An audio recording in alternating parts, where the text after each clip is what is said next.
So our next guest speaker is Bruce Benson, who is an award-winning journalist, an author, former teacher, and at the present, a commercial fisherman in Canada.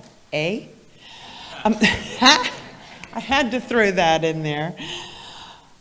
He has been picking up trash as an expression of his spiritual philosophy he calls the embrace for well over 10 years. He has picked up trash throughout Canada, the United States, Cuba, China, Egypt, wherever he goes. And I believe he's even been right here on the streets of Port St. Lucie picking up some trash. Bruce went to Egypt and spent 40 days picking up trash at the pyramids. He wrote a book about it called The Embrace.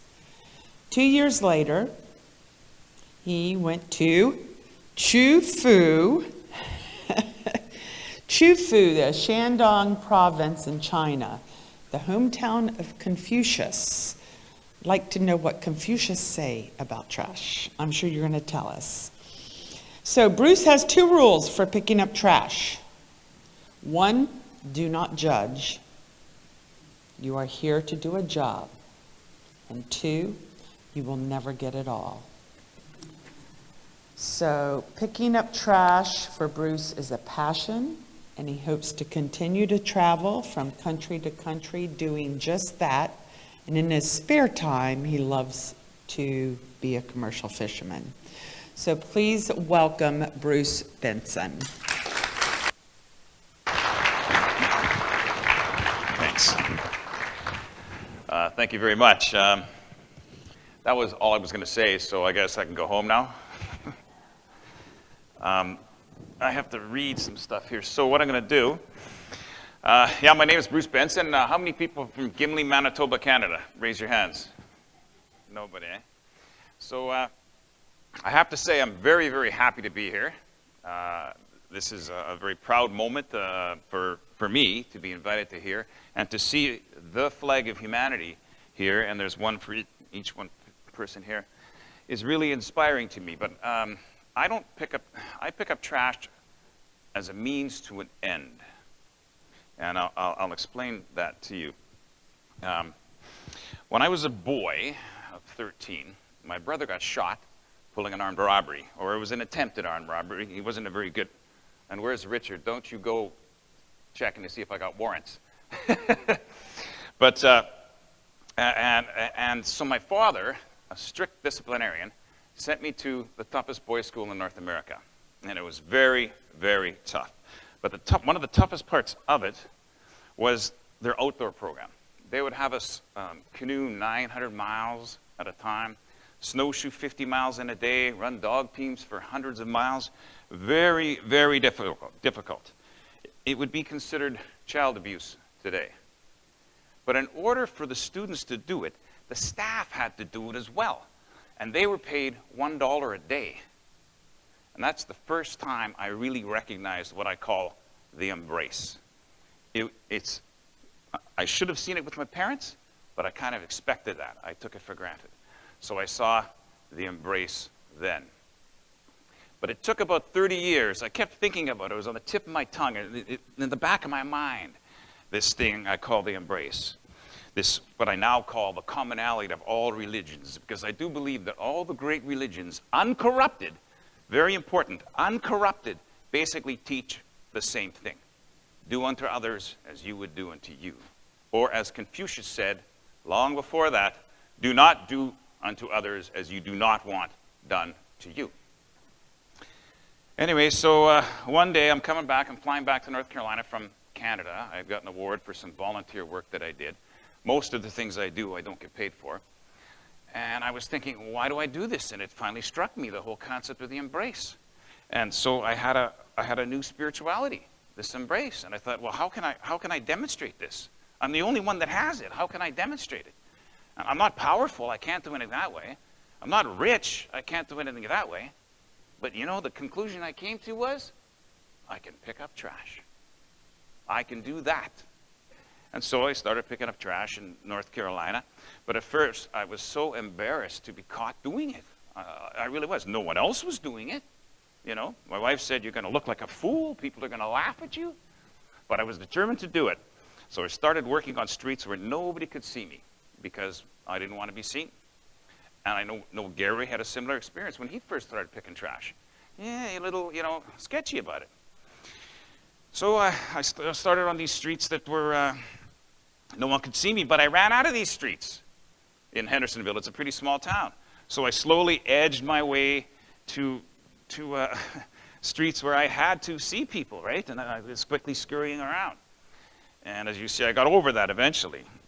And now I call myself a trash man because one day, early on of my creeping out of the shadows, I was working down this street, and this little boy was jumping up and down on a trampoline. And he stopped, and he says, "Why, are you the trash man?" And I stood up, and I says, "Yeah, I guess so." So ever since then, I call myself the trash man. Anyway, so I gradually got unafraid there.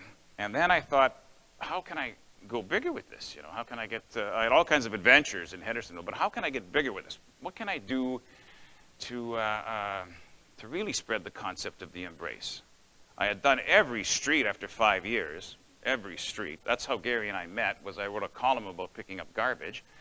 And let me just do a quick aside here. I'm one of those speakers who says, where was I again? Anyway, I wrote a column about picking up trash. I was a newspaper columnist, and Gary got a hold of it from a friend. Hendersonville's in North Carolina, he's in Florida. And from that, we became friends. Gary came up to Hendersonville, and he went to the newspaper and asked for my number. They wouldn't give it to him, which is protocol, but they gave me his number. I called him, we had lunch, we exchanged gifts. I gave him a book, he gave me a litter loop. Everybody knows what it is, eh?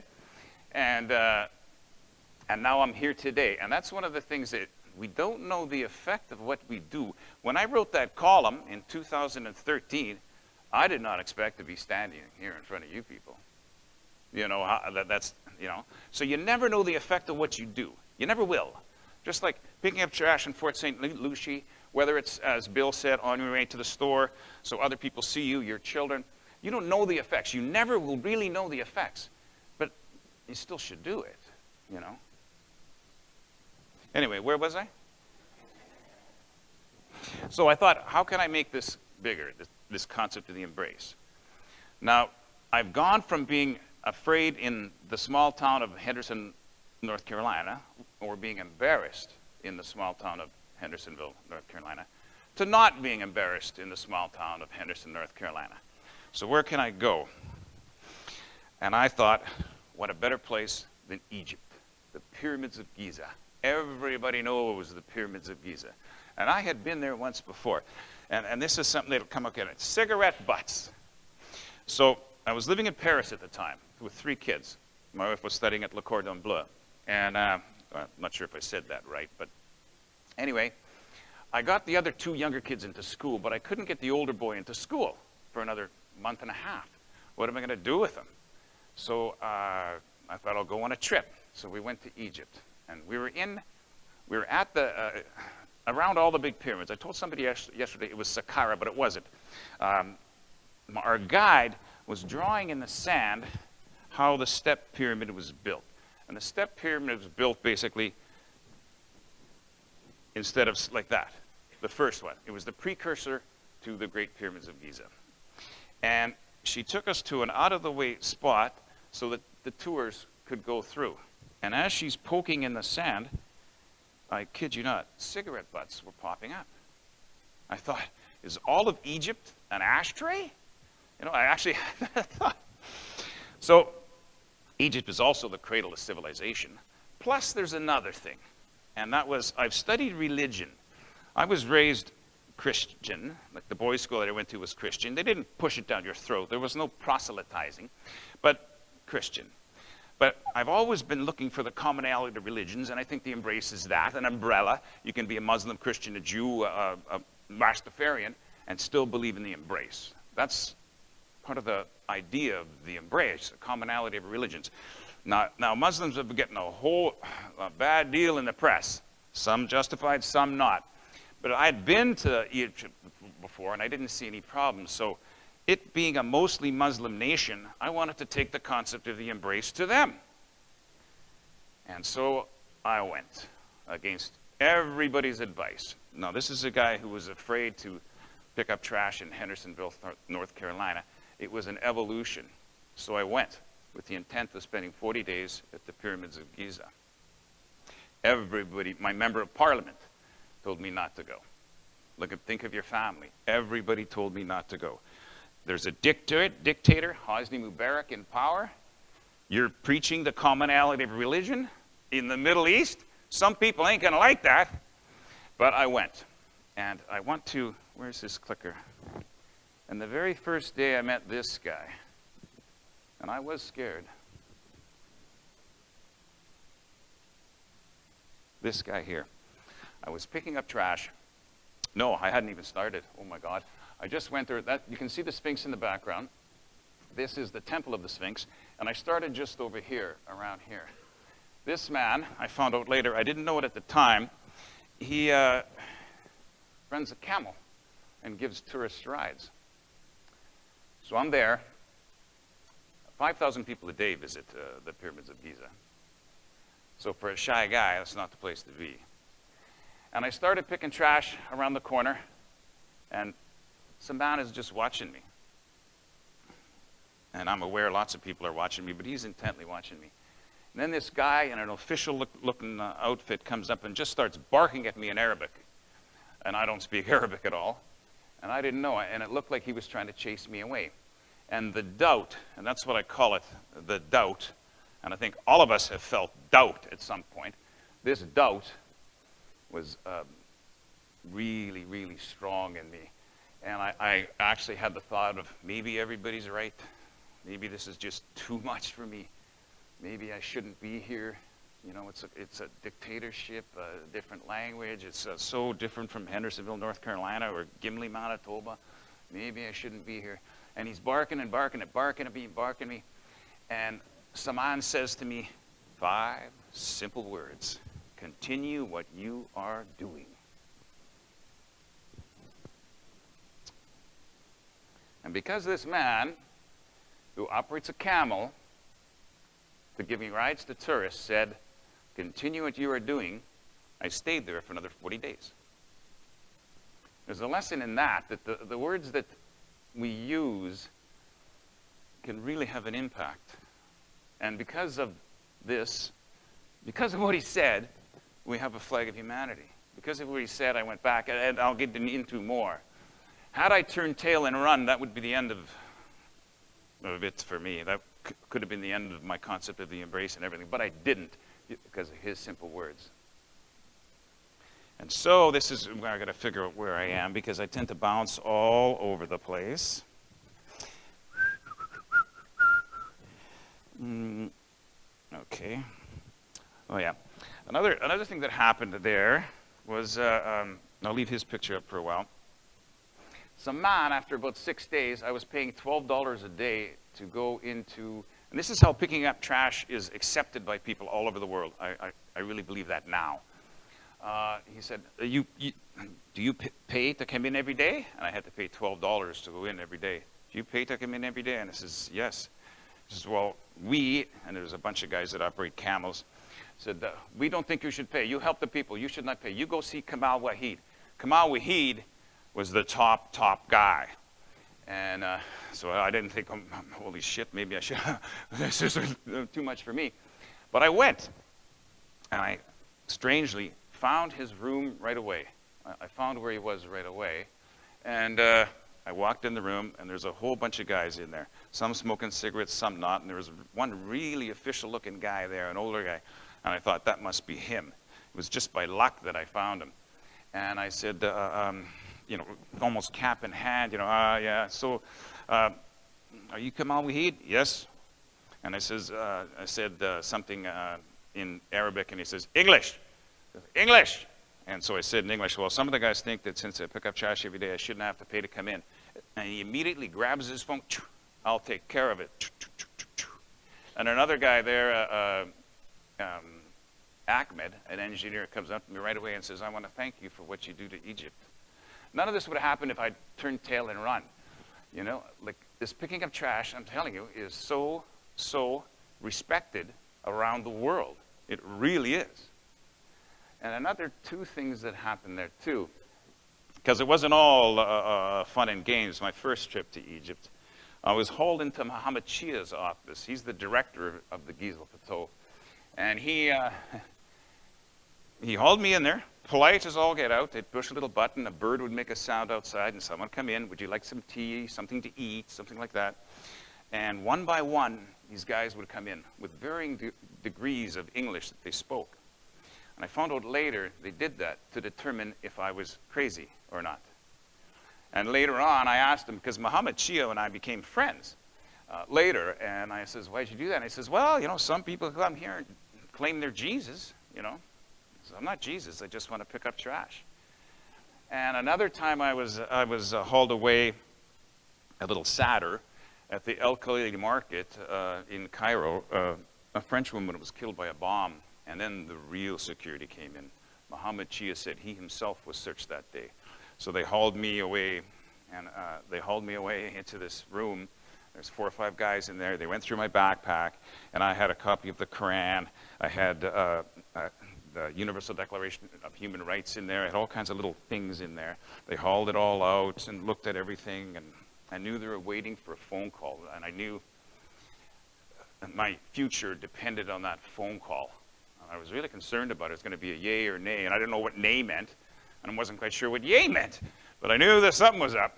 And so the phone rings, and the sound, the dial tone was "Bad to the Bone" by George Thorogood. I knew, I'm going to be all right. Bad to the bone. So those are the things that happened then. And let's see where we are here. Now, there was a lot of trash there. This tomb, this is an ancient tomb of the nobles. You can see my leather gloves there in the front. I always wear leather wherever I'm going because you never know what you're going to get. In America, I don't know how many hypodermic needles I picked up. The new ones kind of are supposed to, one-use ones are supposed to retract into it, but there are lots of old-style ones around. I took, that's about 6 feet by 9 feet. If that, I took 33 bags of garbage out of there. Yeah. I actually went down about 1.5 feet. And you can't make it out there, but right in the back there, you are looking at the big pyramid Khufu. So it's right there. Tourists aren't allowed to go there, but they let me go wherever I wanted to after a while. One time I had 150 bags to pick up, and they just let me. They let me stack them up, and once I had 150, I went there and says, you guys got to get rid of them because the sun is going to destroy the bags, and then the garbage is going to go everywhere. And so they did. I thought, this woman says, I'll take care of it right away, and I was like, yeah, right. But she did. Women always get things done. And the children. My God, look at the darlings, eh? Look at those 2 little darlings over there. They'd come and help me all the time. One of them was helping me, and she cut her hand, and I says, no, I didn't have gloves small enough for her. And this would be a common sight I'd be doing there. Young people would just come gather around me. I'd get them picking up as much as I could. They were just absolutely fantastic. And here you have a brother and sister picking up trash. And it's just the joy to see. Now, this wouldn't have happened. I don't believe this would have happened had I not gone to Egypt. Had I not, let's think, had Seman not say to me, continue what you're doing. Had I not gone to Egypt, had I not picked trash in Hendersonville, had I not ignored the fact that I was embarrassed to pick up trash in the first place. So this is how the transgression, or everything transpires. Yeah, the children were absolutely fantastic. It was a wonderful experience. And then I went home, and I came back 2 years later. And you were wrong, Stephanie. It wasn't 2 years later that I went to China. It was 2 years later I returned to Egypt. Now this time, the revolution has taken place. Hosni Mubarak is gone.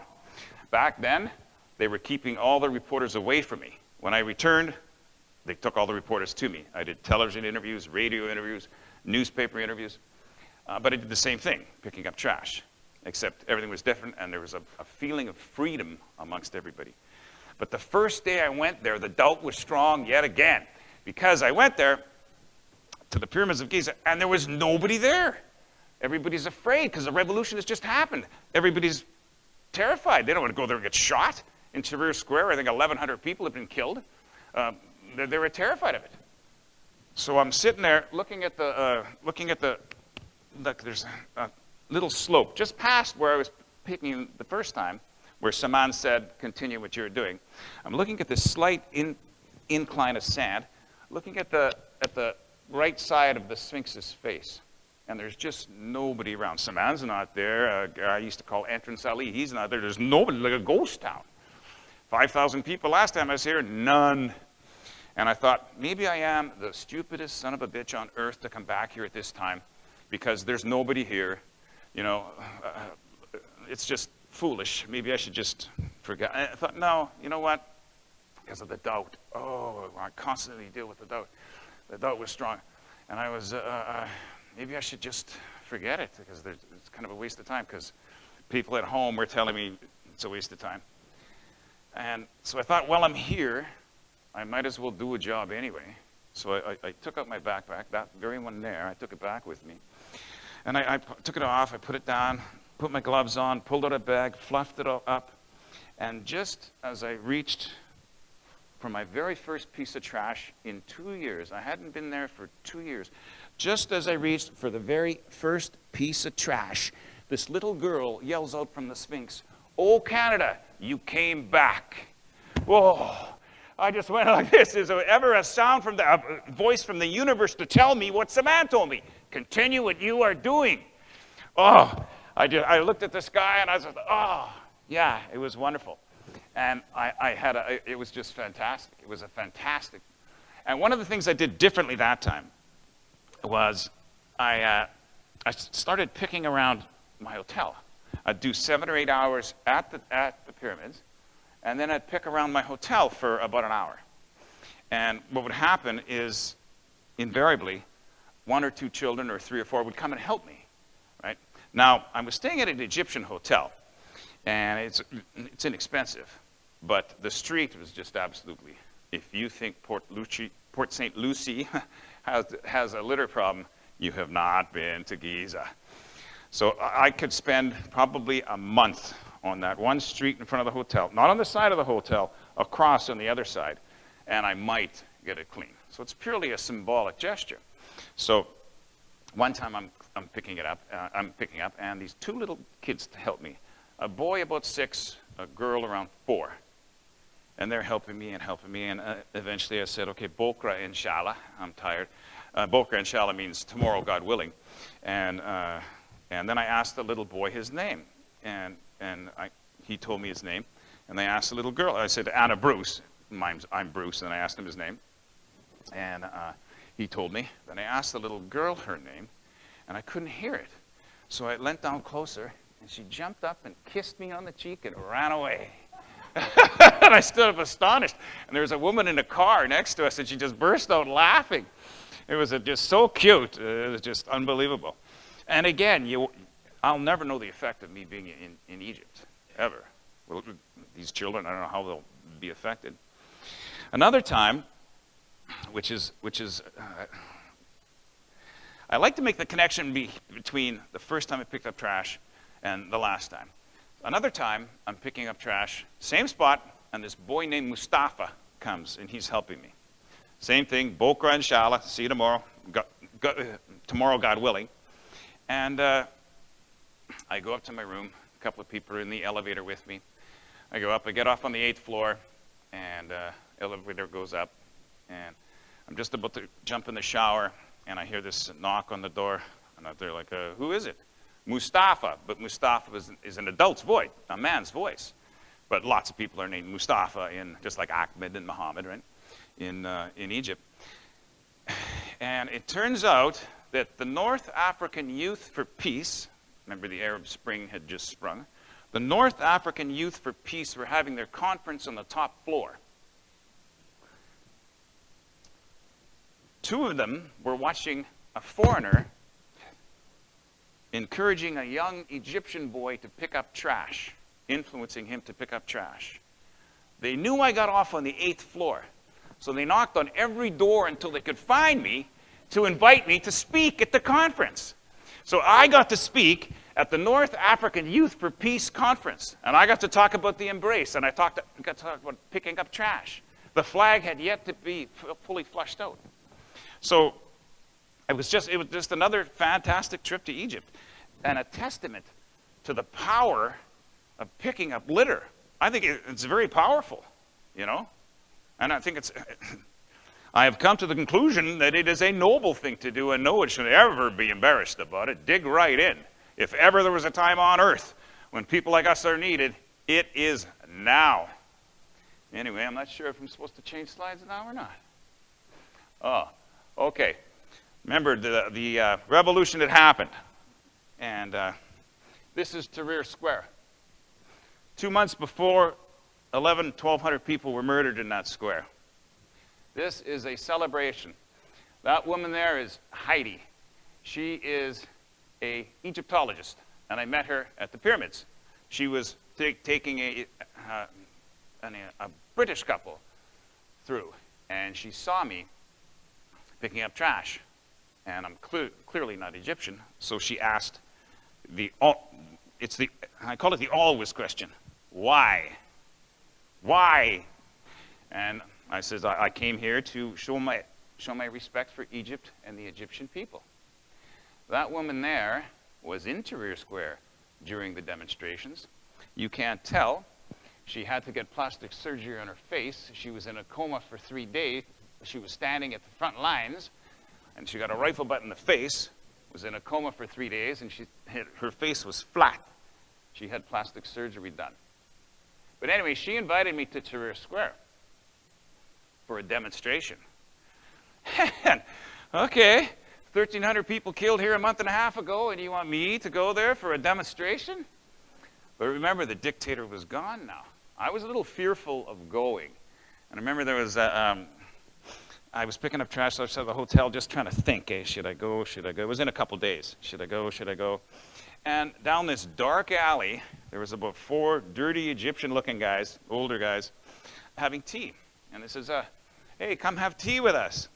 Now, had I not been in Egypt as long as I had, I would never walk down that aisle, But I knew it was safe. They were legitimately offering me tea. So I went down there. I asked the one guy, should I go? And he says, why not? You have nothing to fear. Be strong in your heart. So I went. And this is Tahrir Square. What we're waving is Egyptian flags. And it was, I was kind of embarrassed later about being afraid, because it was one big love-in. There is a man holding the Quran and the cross. Here you can see an imam and a man with the cross and the Islamic symbol. It was just one big love-in. It was a lot of fun. And you can see here, I like this photo because it demonstrates people's desire. You can't see the top of it, but it's actually stacked quite high. This is at Tahrir Square. This is people's desire to keep the trash off the ground. I think it's a kind of a universal one. I mean, I think a lot of people with cigarette butts don't even think they're litter. You know, I've had an experience of that with a friend of mine who threw it down on my pristine driveway, who used to work for me, a former employee.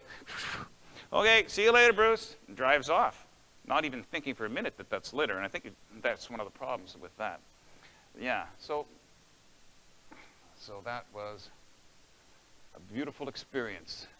And this is something that I think was beautiful, so I threw it in here. This was at the demonstration at the Tahrir Square. And what it says is, the bottom line, we will not be ruled by USA or EU anymore, in spite of our sincere love for their people. It's people talking to people, not governments talking to governments. And I think I had to take a picture. I took several pictures. That's the best one I got. And I thought that was just absolutely beautiful. And then, not yet. Wait, hang on there, Travis. I pushed that too soon. So then, I was working on the concept of the flag of humanity. And I've been working on it for a long time, but I'll let the video do its best. Travis, okay, go for it. You still there? Okay. It took a long time. A lot of thought went into it. Probably 40 different versions of it. It looks like a simple image, but it took a long time. I shouldn't have said not yet, see now, because, yeah.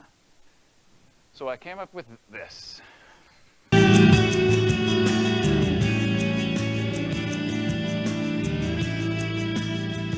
The concept or idea of a human flag, or the flag of humanity, came to me 4 years ago when I was hiking on the Appalachian Trail with my son Tiberius. He was 12 years old, and it was a coming-of-age trip for him. One day, as I was watching him march up the mountain in front of me, I got to thinking about what kind of a world he would inherit.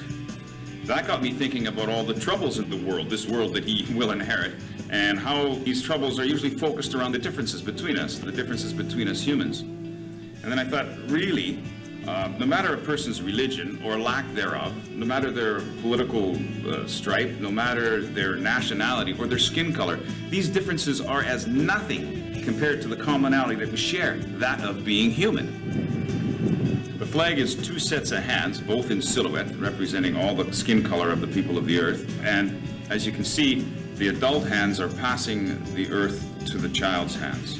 And in that image, there's an inherent sense of responsibility in that we need to be mindful of what we pass on to our children, to the next generation. Flags are powerful things. Every nation in the world has a flag. Millions of American children pledge allegiance to their flag every morning in school. The image of the flag being raised at Iwo Jima is a passionate image. And over the course of human history, millions of men and some women have followed a flag or banner into battle to kill or be killed. And so flags are powerful things, and as powerful flags go, I believe this one has the potential to be the most powerful of all, because it represents all of us. I'd like to see this flag flying over all the nations of Earth, celebrating the commonality of being human.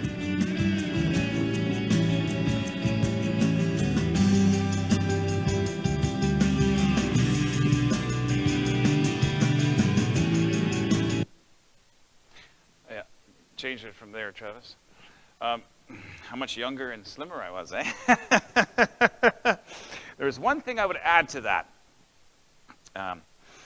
What would be the result or return on investment if for 3 generations, children in one country could look at this flag flying over their school, and on government buildings, at sporting events, and do so knowing that children in other countries, though they have a different nationality, of course, different skin color, different religion, different political structure, we're also looking at that same flag celebrating the commonality of being human. I think the return on such an investment could be absolutely marvelous. And that's why I'm pushing it. But now, I've got the flag of humanity now. I've got the embrace, and I've got the flag of humanity. Where am I going to go? I spent the next 6 years, I think 6 or 7 years at home, being a casual trash man, because I had a lot of things I had to nail down, family issues, children to raise, that kind of stuff. But where was I going to go with the embrace and the flag of humanity? China. So I went to China. I had a hard time finding where I was going to go in China, because I kept asking people, where is a place in China that is culturally significant to the average Chinese and yet is full of trash? And I have about 20 Chinese friends in Canada, and I'd get the blank stare. Wasn't until the day before I left, I was talking to this guy. He set me up with WeChat, which is the internet there kind of thing. And he says, why don't you go to Chufu, the hometown of Confucius? And, oh yeah, 5 million people a year visit Chufu. So I thought, perfect, I'll go to Chufu. Are you standing up for a reason? Oh, okay, Travis, let's go to the last video. Sorry, I've babbled on for too long. I didn't think I would use up that time. No, okay, is that the last video? Okay, before you turn it on, let me just do a quick one, okay? In China, you don't see any other flag other than the Chinese flag. These people said that not that one, it's the next one, Travis. Okay. The organizers of this, my Chinese friends, said, we knew the government was going to come for us, but we were ready. And they quoted Xi Jinping, and they quoted me, the leader of China, and me, and they says, okay, you can do this, but you can't mention Bruce Benson.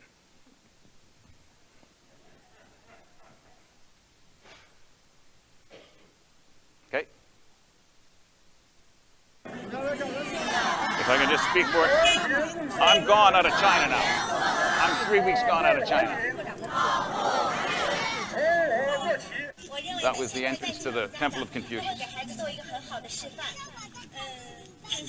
很高兴能参加这次有意义的活动，希望以后有这样的活动，我也可以积极的参与进来。然后谢谢大家。绿色环保，我们在行动。这个小红旗了。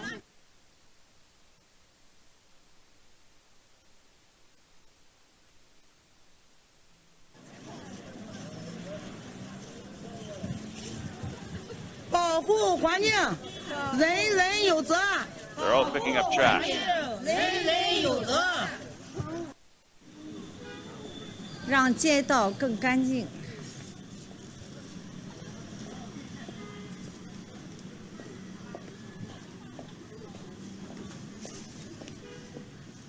Just, Stephanie, just a little. 好多垃圾啊！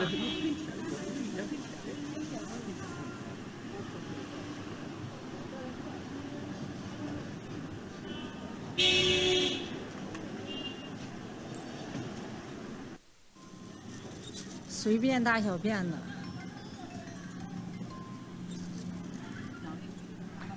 It says, no matter a person's religion or lack thereof, no matter a person's skin color, nationality, or politics, these differences are as nothing compared to what we have in common. We are humans. But it says it in Chinese. 爱心服务车。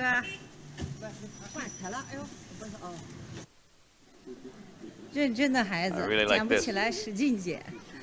They made flags, little hearts, with the flag of humanity for the children. You can see it there. 啊，你捡的垃圾。 Wait, so now, can we get one more minute? Can we get one more minute? Just one more minute. They love songs, you know.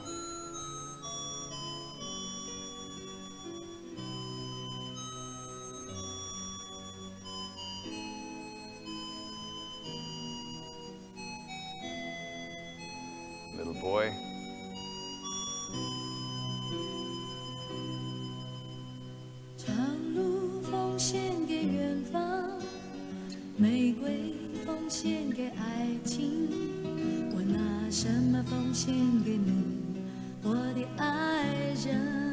Isn't that beautiful?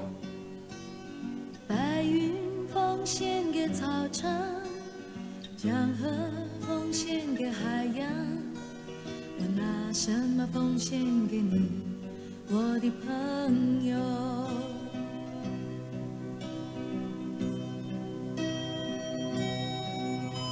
我拿什么奉献给你？ That's just me. I had to go to the bushes. There was no garbage on the streets. It's culturally significant. There's no garbage in the streets. I really had to hunt for it. So the university I spoke at, this Forbidden City. Okay, we're good. Okay. Can I leave with one word from Saman and the universe? Continue what you are doing.